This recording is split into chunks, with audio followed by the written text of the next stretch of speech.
એટલે સૌપ્રથમ જે બોલશું, બોલો ખોડિયાર. ભલાભાઈ જમવાનું બનાવ્યું છું. બોલો કૃષ્ણ કનૈયા, બોલો ભાતી ખત્રી.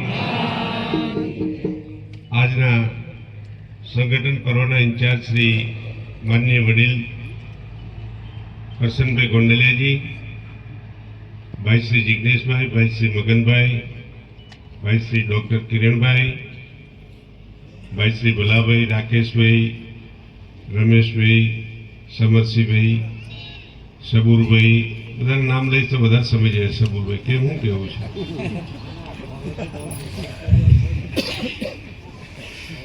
અહીંયા બેઠેલા તમામ વડીલો, યુવાન મિત્રો, કાર્યકર્તા મિત્રો, ભાઈઓ, બહેનો, માતાઓ, વડીલો અને નાના વાલા બાળકો, આજે આપણે બધા 7 પ્રમુખોની નિમણૂક કરી અને 7 પ્રમુખોની જવાબદારી આપી છે કે ભાઈ તમારા બૂથની જવાબદારી તમારી છે. બૂથમાં કઈ કોંગ્રેસ નીકળી ન જાય એની જવાબદારી એમને સોંપવામાં આજે બધાની વચ્ચે કામ વચ્ચે આપી છે. એટલે મારી આપને બધાને વિનંતી છે કે યોગીજી ચૂંટણીમાં કહેતા હતા મહારાષ્ટ્રમાં, બટોગે તો કટોગે, એટલે બટોગે તો કટોગે, સબ સમાજ સરખા એના જેવું નિયમ રાખીને આપણે બધા કામ કરીશું તો મહારાષ્ટ્ર જેવું રિઝલ્ટ આપણે પણ આવી શકીશું. મારી બધાને એક રહેશું, નેક રહેશું તો બધા સલામત રહેશું. મોદી સાહેબનું સૂત્ર છે, આપણે બધા એને અનુકરણ કરવાનું છે. વીર ભાથીજી મહારાજની હત્યા કોણે કરી હતી તમને બધાને ખબર છે. અને જો આપણે વીર ભાથીજી મહારાજને માનતા હોઈએ તો કોંગ્રેસ પાર્ટીને વોટ આપીને તો ઉપર બેઠા બેઠા એમના આત્માને દુઃખ થશે કે અમારા સમાજના લોકો શું કરી રહ્યા છે, એમને અફસોસ થશે, એમના આત્માને દુઃખ થશે. એવું આપણે ન કરીએ. માટે હું આપને વિનંતી કરવા આવ્યો છું કે આજે જે બૂથના પ્રમુખોની નિમણૂક આપણા સંગઠન પર્વના ઇન્ચાર્જ માનનીય કરશનભાઈ ગોંડલિયાના હાથે થઈ એટલે આપણો બૂથ મજબૂત, અને બૂથ જીતીશું તો દેશ જીતીશું, દેશ જીતીશું તો ગુજરાત જીતીશું, ગુજરાત જીતીશું શહેરા તાલુકો જીતીશું. એ સૂત્ર સાથે આપણે બધાએ આવતા દિવસોમાં કામ કરવાનું છે.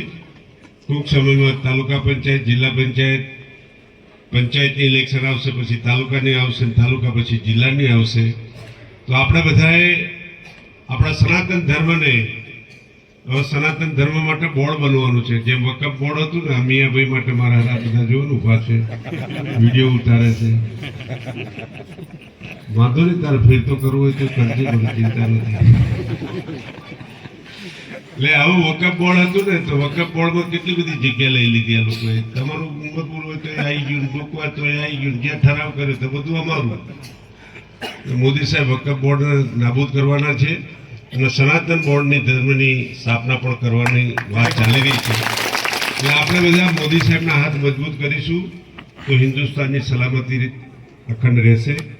મારી આપણે બધાને નમ્ર વિનંતી છે કે મોદીજીના સૂત્રની સાથે બધા વળગી રહેવાનું છે. બટોગે તો કટોગે, આપણે બટાવવું નથી ને કટાવવું નથી. ભેગા રહીને આપણે બધા સારા દેશના વિકાસમાં, આપણા તાલુકાના વિકાસમાં, ગામના વિકાસમાં બધા ભેગા મળીને આપણા તાલુકાનો વિકાસ થાય, ગામનો વિકાસ થાય.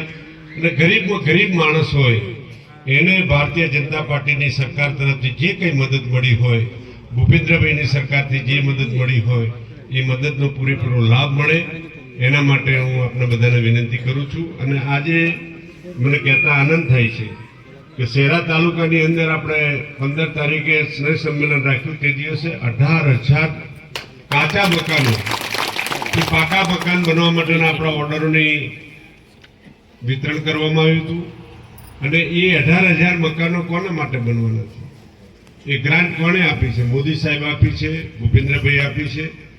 એટલે આપણે 18,000 મકાનો બને તો કાચા મકાન એક પણ રહેશે ખરા, નડિયાવાળા મકાન રાખવાના નથી. આપણે બધા ધાબાવાળા બળવંતસિંહ બનાવ્યું ને એવું બનાવવાનું છે બધા આખા તાલુકામાં. એટલે મારી આપણે બધાને વિનંતી છે કે આપણે જે ગરીબમાં ગરીબ માણસ હોય એને મદદરૂપ થઈને આપણે એને કેવી રીતે હેલ્પ કરીએ. જે વડીલો આપણા હતા ને એ વડીલો ગામમાં, મને યાદ છે ત્યાં સુધી એવું હતું કે ગામમાં કોઈ ભાઈ વિધવા થાય, એને કોઈ આશરો ન હોય તો આખા ગામના એક દિવસ બધા ખેડૂતો ભેગા થઈને હળ લઈને જાય ને એનું ખેતર ખેડી આવે, એનું ખેતર રોપી આવે, એનું ખેતર વાવી આલે અને પાછા એક દાડો ભેગા થઈને બધું ખેતર કાપી આપે, ઘરમાં અનાજ કરીને ભેગું કરીને આપી દે. એટલે 12 મહિના જે પેલી વિધવા બાઈ હોય એના બાળકો હોય એને કોઈ જાતની ચિંતા કરવાની જરૂર ના પડે. એ સમાજ આજે આપણે ભેગો કરવાનો છે. આ સમાજ તાણાવાણાને જેમ આપણે મોદીજી કહે છે ને કે નેક રહોગે, એક રહોગે તો સુરક્ષિત રહોગે.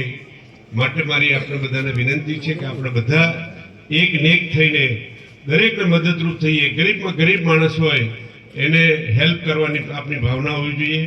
જેમ આપણા વડીલો જે બાપ દાદા કરતા હતા કે ગામમાં કોઈને આફત આવી ગઈ હોય તો બધા ભેગા થઈને ફાળો કરીને એને મદદ કરીને ઊભો કરવાની જે વૃત્તિ હતી એ વૃત્તિ પણ આજે આપણા બધામાં આવે એવી મારી ભાવના છે.